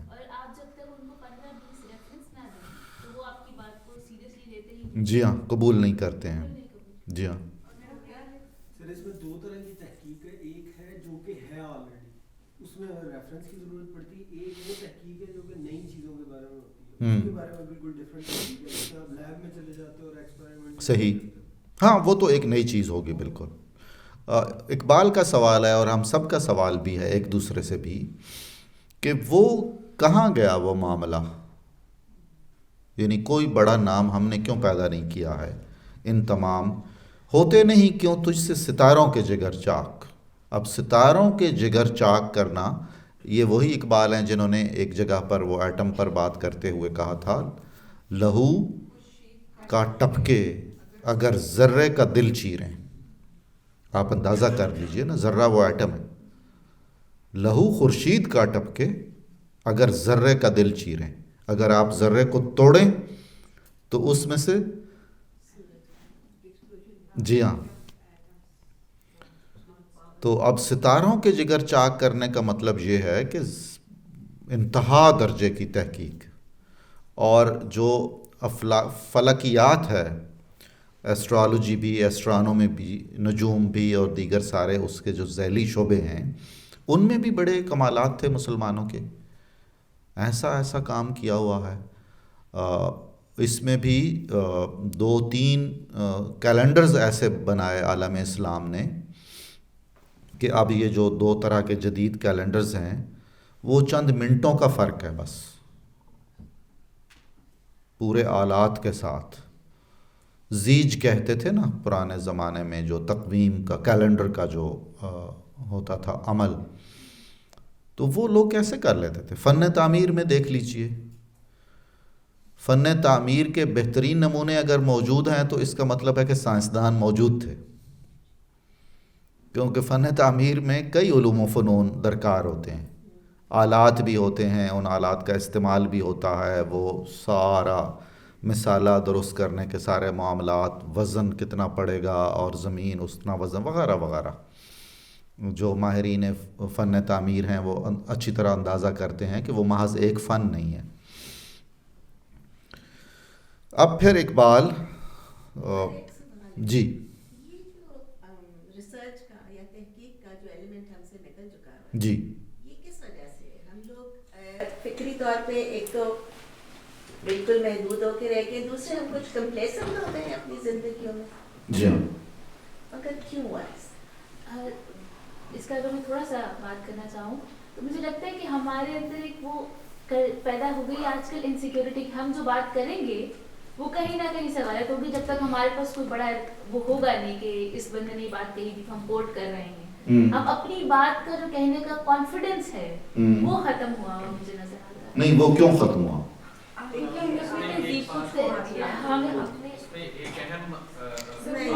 ایک منٹ مجھے موقع دیجیے تاکہ جی آپ پہلے بتائیے۔ ہم نے بھی تہذیب کو چھوڑ دیا، مسلمان کا کام نہیں ہے، he has to follow. I'm sorry if I'm wrong. نہیں آپ بالکل کھلے دل سے بات کیجیے۔ یہ راز کسی کو نہیں معلوم کہ مومن نظر آتا ہے گاڑی مگر حقیقت میں قرآن، تو مسلمان is the interpretation of Quran. We have to follow Quran, we have to get up early in the morning, and اگر ہم اس طرح ایک روٹین میں چلیں تو ہماری ہیلتھ صحیح رہے گی، ہماری ایک روٹین چلے گی، جس کی وجہ سے ہماری زندگی لائک ابھی ہم لوگ ایک غلط ڈائریکشن میں موو کر رہے ہیں۔ اگر ہم قرآن کی ڈائریکشن میں چلیں تو ہمیں اس دنیا کے راز ہم تو خود بھی کھل سکتے ہیں، جبکہ قرآن نے تو بہت زیادہ تحقیق اور اس سب کچھ کا کہا ہے، سوچیں، غور کریں، دیکھیں، نشانیاں ہیں، آپ میں بھی نشانیاں ہیں، باہر بھی نشانیاں ہیں۔ عبداللہ آپ بات کیجئے پھر میں ادھر۔ سر اس میں ایک اہم نقطہ یہ بھی ہے کہ ہم صحت پسندی کے زمرے میں آ گئے اور ہم نے تقلید کو کافی اپنا لیا، اور جس کی وجہ سے نئی سوچ اور وہ فکری غلامی والی بات اس کی طرف ہم مائل ہو گئے، کیونکہ کوشش کرنے میں اور محنت کرنے کے لیے ہم راضی نہیں رہے اور ہم نے فالوئنگ کی طرف آ گئے، جس کی وجہ سے ہم نئی چیزیں بہت زیادہ بنا نہیں پاتے۔ آپ نے کچھ کہنا تھا، میں آ رہا ہوں۔ سر ایک اور پرابلم یہ ہے کہ ہمارا جو تعلیمی سسٹم ہے جو چل رہا ہے، انگریز سے ملا ہے، ادھر بھی جو رائج ہے وہ ہمیں جسٹ صرف اکنامک کی طرف لے کے جا رہا ہے کہ جو فیکٹریاں لگی ہوئی ہیں جسٹ وہ، اور تعلیم کا سب سے بڑا جو مقصد ہونا چاہیے وہ یہ ہونا چاہیے کہ اللہ تعالیٰ نے ہر انسان کو ایک خاص صلاحیت سے نوازا ہو۔ تعلیم کا مقصد ہونا چاہیے کہ اس میں جو صلاحیت موجود ہے اس کو ابھار کر سامنے لے کے پھر سائنسدان اور پھر مفکر اور پھر چیزیں چلیں گی۔ جب ہم بچے کو اسکول میں ڈال دیں، ہم کہتے ہیں بچے آپ نے یہ تیار کر کے، تو یہ میرے گھر کی باتیں آپ تک کیسے پہنچ گئی؟ سر یہ ٹیچر ہے سلمان حسن صدیقی، ان کا چینل ہے ERD، اچھا، تو وہ اس پہ کافی نہیں ایسا ہی ہے بالکل۔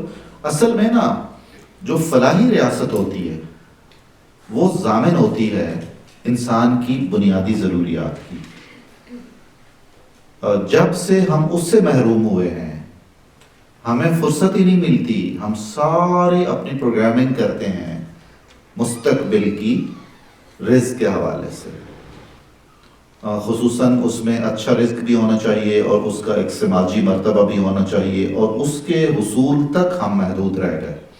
پھر اس تک پہنچنے کے لیے کچھ مختصر راستے بھی چونکہ بنے ہوئے ہیں، اس سب کچھ نے ہمیں یوں بھی کر دیا، لیکن ابھی بات مکمل نہیں ہوئی۔ آپ بات کریں گے کسی اور نے بھی کر؟ میں کہہ رہی ہوں کہ اس لیے ہم اتنے پیچھے رہ گئے کہ ہمیں استاد نہیں مل رہے اچھے۔ آپ دیکھیں تعلیم کو سب سے کم یہ پرائیورٹی، جاپان کی بات یہ کہیں کریں، استاد کو سب سے ہائیلی پیڈ پرسن ہے وہ، تاکہ بیسٹ لوگ تعلیم پہ جائیں اور پھر آپ کو یہ سب کچھ ملے گا۔ یہاں ہوتے عام طور پہ کوئی تعلیم پہ بہت کم ہے جو پرائیورٹی وائز تعلیم پہ جائیں۔ استادوں کی فقدان ہے، آپ تعلیم کو فرسٹ کریں، اور وہاں یہ ہوتا ہے کہ اسٹیٹس وائز بھی ایک پروفیسر کا اسٹیٹس سب سے اونچا ہوتا ہے، سب سے مطلب کورٹ میں بھی چلا جائے تو کہہ ٹیچر ان دا کورٹ اور یہ سب چیزیں۔ تو جب ہم ایک استاد، اب بھی آپ کیسی بات کر رہے ہیں؟ آج کل تو وہ ایک آ گئی ہے میرا خیال ہے اسٹیکر، تو شاید آغاز ہو جائے انشاءاللہ۔ اگر استاد کو آپ، اور ابھی کل ہی ایک استاد ہتھکڑیوں میں وفات ہوئی ہے ان کی۔ تو وہی طرح سے سب جی جی سمجھ لیجیے ہمارے میں کوئی نقص نہیں ہے، ہم سب بالکل ٹھیک ہیں، ہمیں دنیا کی اور لوگوں کی پرواہ نہیں کرنی چاہیے اور چلنا چاہیے اس راستے کے مناسب ہے اور بیلنسڈ. ٹھیک. ہمارے اندر وہ چیز ابھاری نہیں جا رہی, ابھر نہیں رہی کتنے 100 سالوں سے. سر ہم غلام ہی رہ رہے ہیں. ابھی چھوٹے سے بچہ میرا اسکول جا رہا ہے, وہ کرسمس ڈے منا رہا ہے اور سینٹا کلاس آ رہا ہے, تو وہ غلامیت ہی نہیں نکل رہی. اب آپ کہہ رہے ہیں محکوم, تو اقبال نے کہا وہ غلام تو پھر کہیں کا نہیں. اصل میں نا اس عہد میں یا شاید مستقبل میں کافی عرصہ سائنس اور ٹیکنالوجی کی برتری رہے گی, اس کی حکومت رہے گی, جس کے پاس وہ ہوگا. لیکن دنیا کی تاریخ کے اندر اب تک زمین پہ جتنا بھی علم اویلیبل ہے وہ سب بکریاں چرانے والوں کا محتاج رہا. یعنی تمام انبیاء جو ہیں وہ بکریاں چراتے تھے. اس وقت ٹوٹل جو نالج اویلیبل ہے زمین کے اوپر وہ سب کے سب بکریاں چرانے والوں کا محتاج ہے. تو یعنی بیسیکلی جہاں سے مسلم اسکالر سٹارٹ ہوتے ہیں, بیسیکلی سب سے پہلی ہوتا ہے کہ اپنی پرسنالٹی کو گروم کرے, اپنی شخصیت کو. جب تک اپنی ذات سے جو ٹکراؤ کا علامہ اقبال رحمۃ اللہ علیہ بیان کرتے ہیں, اس میں وہ کہتے ہیں کہ خودی کی خلوتوں میں کبریائی, خودی کی جلوتوں میں مصطفائی, زمین و آسمان و کرسی و عرش, خودی کی زد میں ہے ساری خدائی. بالکل. بنیادی طور پہ جب تک ہم اپنی ذات کو سب سے پہلے ٹھیک نہیں کریں گے, اپنی ذات کی کریکشن نہیں کریں گے, اس وقت تک ہم اس مقام تک نہیں پہنچتے جہاں سے تحقیق شروع ہوتی ہے. یہ ٹھیک ہے. اقبال کا نقطہ نظر بھی سن لیں ہم. ان کا کہنا ہے کہ اے مسلمان, آپ اللہ کی ظاہری اور باطنی دونوں خلافتیں آپ کے لیے ہیں. آپ خدا کے نمائندے ہیں, ظاہری طور پر بھی اور باطنی طور پر بھی. تو آپ پھر اگر تقلید اور غلامی کریں گے تو یہ بالکل ایسے ہے جیسے کوئی شعلہ ہو اور وہ تنکوں کا غلام ہو. شعلہ تو تنکوں کو جلا کے راکھ کر دیتا ہے. اس کا مطلب یہ ہے کہ آپ کو معلوم ہی نہیں ہے کہ آپ شعلہ ہیں. آپ نے اپنے آپ کو نہیں پہچانا ہے. آپ اپنے آپ سے وہ کام لے نہیں رہے ہیں جس کام کے لیے آپ کو پیدا کیا گیا ہے. آپ کا تو یہ عالم ہونا چاہیے تھا کہ چاند سورج ستارے آپ کے غلام ہوں, آپ کے اشاروں پہ ناچیں, آپ کی نگاہوں کا جلال دیکھ کے آسمان تھر تھرائے.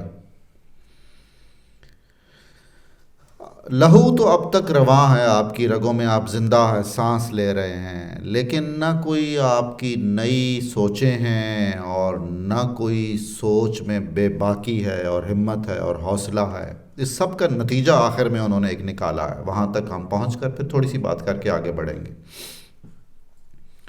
ان کا کہنا ہے کہ جس آنکھ میں پاکیزہ نظریں نہیں ہیں وہ دیکھ تو رہی ہوتی ہے, وہ کائنات کو پرکھنے والی نہیں ہوتی ہے. تقویٰ, طہارت ظاہر و باطن.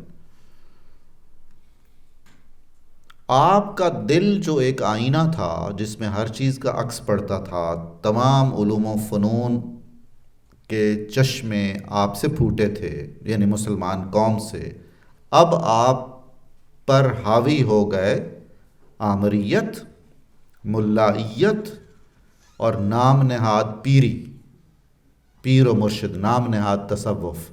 انہوں نے آپ کی آزاد فکری کو ختم کر دیا, بند کر دیا, ایک کنٹوپ چڑھا دیا ہے آپ کے دماغ پر تاکہ ایک طرح کے دولے شاہ کے چوہے ہی پیدا ہوتے رہیں فکری طور پر. مطلب وہ بہت اس سارے زوال کا جو سبب قرار دے رہے ہیں اقبال, وہ یہ 3 چیزیں ہیں. یہ 3 چیزیں وہ ہیں جو رزق کے سرچشموں پر اور اعتقاد اور عقل کے سرچشموں پر قابض ہیں, اور یہ وہ قوتیں ہیں جو عام انسان پر اپنی برتری قائم رکھنا چاہتی ہیں. سلطانی بادشاہت ہے, اس میں جاگیرداری بھی آئے گی, اس میں صنعت کاری بھی آئے گی, یعنی سیاسی برتری اور روپے پیسے کی برتری, وہ ساری علامتیں اس کے تحت ہیں. ملائی, مذہبیت جس کو پاپائیت بھی کہا جاتا ہے,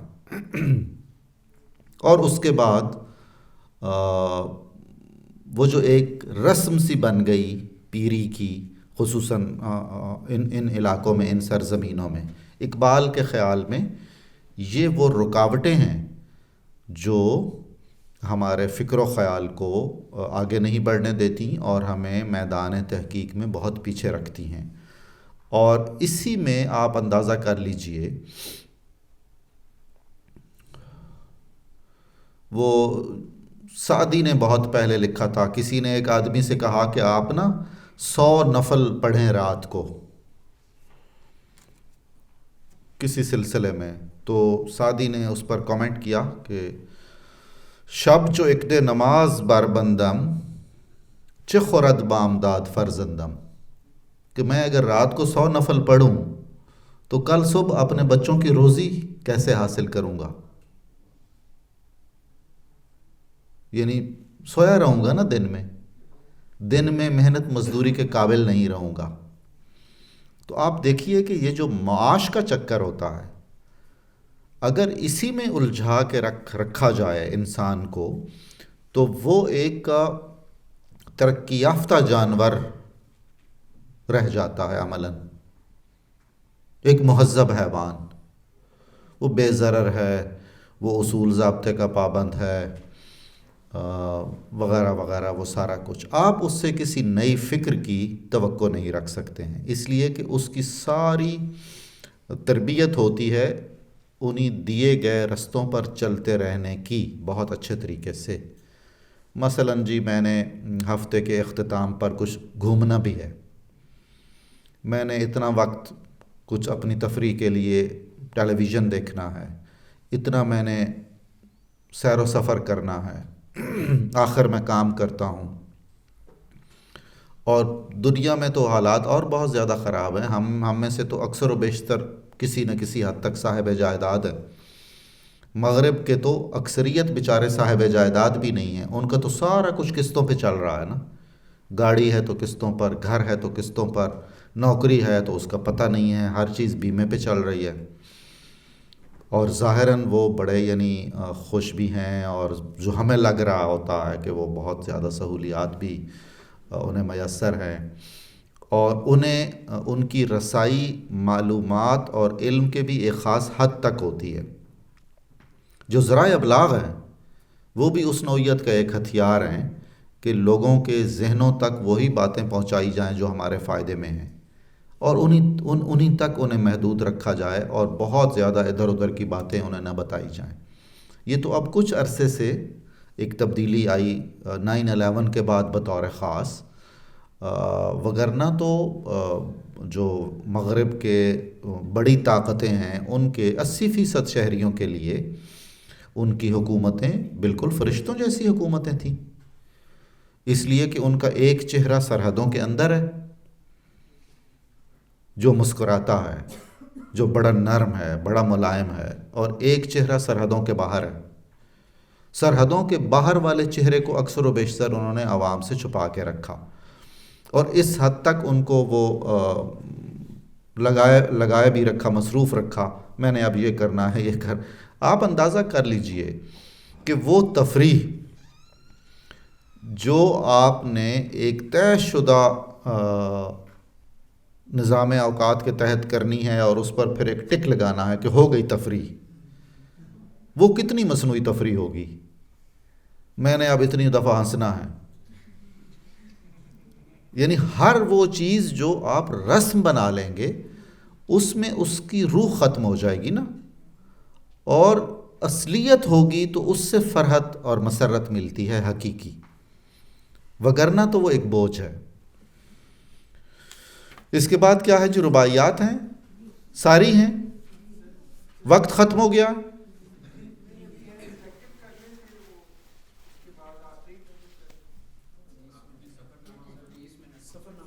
آپ کو یہ رباعیات تو آتی ہیں ساری؟ ہاں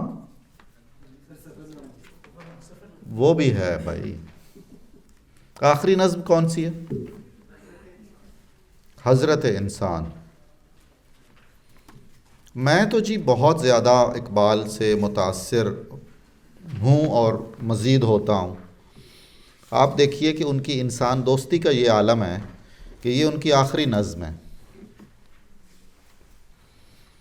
اس میں وہ ایک انسان دوست فلسفی اور انسان دوست مفکر اور انسان دوست اہل دل کے طور پر سامنے آتے ہیں. سانس لیا جا نہیں رہا، آواز نکل نہیں رہی ہے، کھانا پینا معطل ہے، نیند ساری درہم برہم ہے، ہزار طرح کی فکریں اولاد کے حوالے سے اندیشے سر پر ہیں، اور سوچ کیا رہے ہیں؟ یہ سوچ رہے ہیں جہاں میں دانش و بینش کی ہے کس درجہ ارزانی، کوئی شے چھپ نہیں سکتی کہ یہ عالم ہے نورانی. دانش علم اور عقل ہے، اور بینش بصیرت ہے. فارسی لفظ ہیں دونوں. ارزانی عام ہونا، وافر مقدار میں پایا جانا. ارزانی سستا ہونے کو بھی کہتے ہیں، کیونکہ اصول ہے جو چیز زیادہ ہوگی وہ سستی بھی ہوگی. کوئی دیکھے تو ہے باریک فطرت کا حجاب اتنا، نمایاں ہے فرشتوں کے تبسم ہائے پنہانی. کمال ہے بھائی. اگر آپ غور و فکر کریں، جائزہ لینے کی، اور بہت ارتکاز، اب اردو یا فارسی لفظ مشکل ہوں گے، ارتکاز کنسنٹریشن، جو دور جدید آہستہ آہستہ ہم سے چھین رہا ہے. تنہائی میسر نہیں ہے، خلوت میسر نہیں ہے. تنہائی ہوگی، خلوت ہوگی، اپنے ساتھ رہنے کے لیے کچھ وقت ملے گا تو کچھ سوچ کا عمل شروع ہوگا. اور اگر یہ ہو تو اب تو یہ عالم ہے کہ فرشتے اگر ہلکا ہلکا مسکرا رہے ہوں، چوری چھپے مسکرا رہے ہوں، تو وہ بھی ان کی مسکراہٹ بھی دکھائی دے جاتی ہے اگر آپ اہل نظر ہیں تو. یہ دنیا دعوت دیدار ہے فرزند آدم کو، کہ ہر مستور کو بخشا گیا ہے ذوق عریانی. مستور چھپا ہوا، اسی لیے خواتین کو مستورات کہا جاتا تھا. ذوق عریانی نمایاں ہونا، کھل کر سامنے آنا، بے حجاب ہو کر سامنے آنا. پوری دنیا دعوت نظارہ ہے. کائنات کو دیکھیں، یہ بھی وہی دعوت نظارہ ہے جو قرآن نے دے رکھی ہے. افلا یتدبرون، افلا یتفکرون. تدبر اور تفکر، اتنا زیادہ ان لفظوں کا استعمال اس سے پہلی الہامی کتابوں میں نہیں ہوا ہے. یہی فرزند آدم ہے کہ جس کے اشک خونی سے کیا ہے حضرت یزدان دریاؤں کو طوفانی. اس کے جو دکھ ہیں، کرب ہیں، اس کی جو سوچیں ہیں، اس کے جو مسائل ہیں، اس پر جو مصیبتیں آتی ہیں، اس کے جو دل میں دکھ ہوتا ہے، جو رنج ہوتا ہے، اس کی بدولت، یعنی یہ ایک مبالغے کی طرح سے بیان کر رہے ہیں. ایک ٹرک شعراء ایک صنعت گری کرتے ہیں شاعر، اس کو کہتے ہیں حسن تعلیل.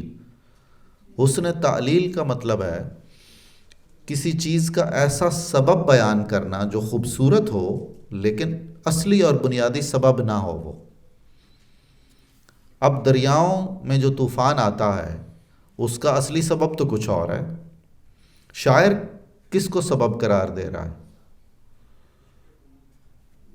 انسان کے اشک خونی کو سبب قرار دے رہا ہے اس طوفان کا، دریاؤں میں طوفان پیدا ہونے کا.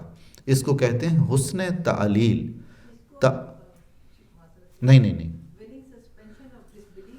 جی ہاں جی، تعلیل علت سے نکلا ہے.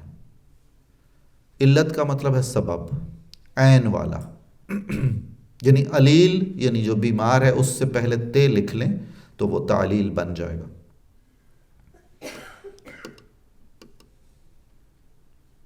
فلک کو کیا خبر یہ خاکداں کس کا نشیمن ہے، غرض انجم سے ہے کس کے شبستاں کی نگہ بانی. یہ عظمت آدم اس کا مرکزی خیال ہے اس نظم کا. اب دیکھیے کہ وہ شاعر جس نے خودی کا نغمے گائے، جس نے انسان کو اس کا مقام پہچاننے کا درس دیا، آخری پیغام بھی اس کا وہی ہے جس میں عظمت آدم کا تصور موجود ہے. اور آخری شعر میں بتاؤں گا کہ چونکہ اقبال بنیادی طور پر فلسفی تھے اور اس کے بعد صاحب نظر بھی تھے، تو آخری شعر جو ریکارڈ پر ہے ان کا، اس میں یہ کیفیت ساری کی ساری موجود ہے. آسمان کو معلوم نہیں ہے کہ یہ زمین کس کا مرکز ہے.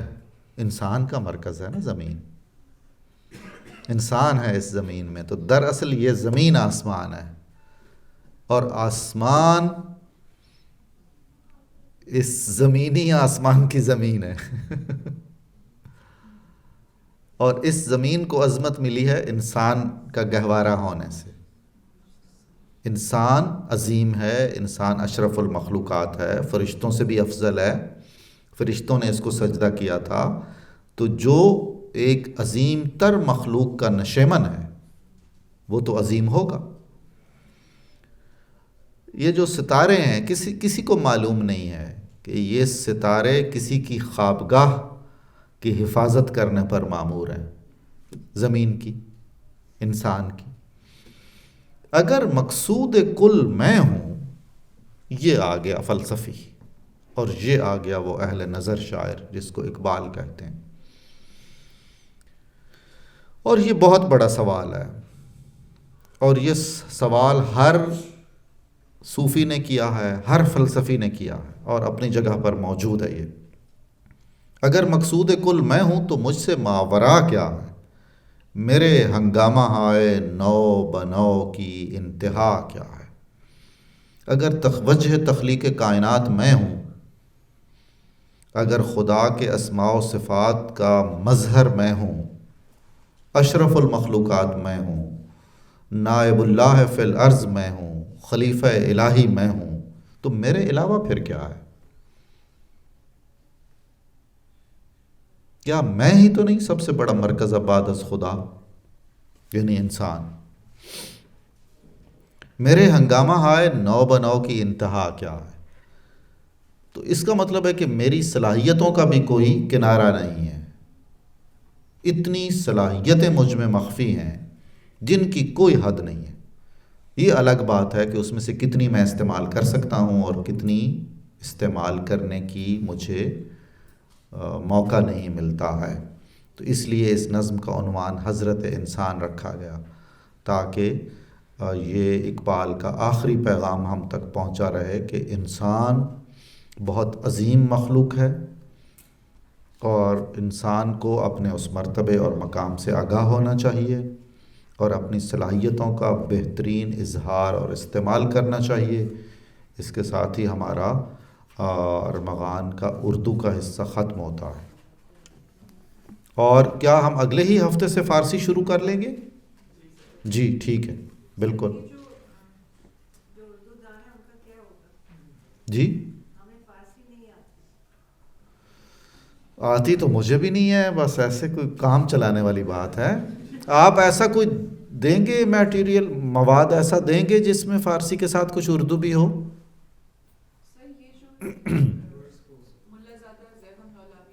جی اس میں میرے والد نے مجھے بتایا تھا کہ فارسی کا بھی کافی حصہ ہے، اور وہ جو ہم جو اس سے پہلے ہم پڑھے تھے بڈھے بلوچ کے، جی، اور وہ جو پختون والی، جی جی جی اس کا تسلسل بھی ہے. جی درست. ایک کلاس اس کے لیے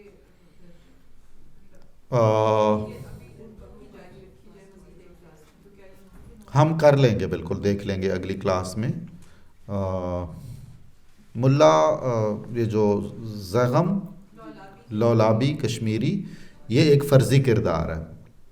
اقبال نے فرضی کردار بہت کم اختیار کیے ہیں اپنی شاعری میں، اور دراصل وہ آزادی کشمیر کا پیغام ہے. چونکہ اقبال کو اپنے آباء و اجداد کے وطن کشمیر سے بہت محبت تھی، کشمیری تھے نا، تو خاص طور پر انہوں نے یہ ایک کردار تخلیق کیا، اور اس میں ساری علامتیں کشمیر کی ہیں. اور ظاہر ہے بانگ درا میں بھی ان کی بہت ساری نظمیں ایسی ہیں جن میں فارسی شعر آ جاتے ہیں، اور پھر ہم بعد کی کچھ جگہوں پر سب سے زیادہ پھر ہم ارمغان حجاز میں اردو کی کچھ ایسی نظمیں ہیں جن میں فارسی اشعار آ جاتے ہیں. اور بڈھے بلوچ کی نصیحت جو ہے وہ بھی چونکہ آزادی کا پیغام ہے، عرفان ذات کا پیغام ہے، تو بعین ہی یہی بات اس سے ہمیں ملتی ہے۔ یہ نظم کئی حصوں میں بٹی ہوئی ہے، کوئی بیاض نہیں تھی، کوئی زیغم لولابی نہیں تھا۔ لولاب البتہ ایک جگہ سری نگر کے نواح میں ہے، غالباً سری نگر اور بارہمولہ کے بیچ میں ایک وادی کا نام ہے۔ تو بنیادی طور پر وہ ایک اس کا کردار ایسا ہے جیسے وہ ایک مجاہد آزادی ہے، اور آزادی کے لیے وہ بڑی تگ و دو کرتا ہے۔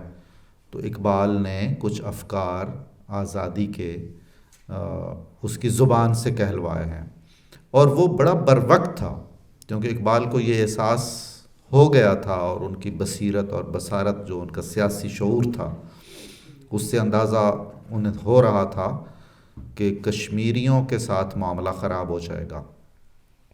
اگر آزادی ہوگی حاصل تو کسی نہ کسی طرح کشمیر بہت بری طرح متاثر ہوگا۔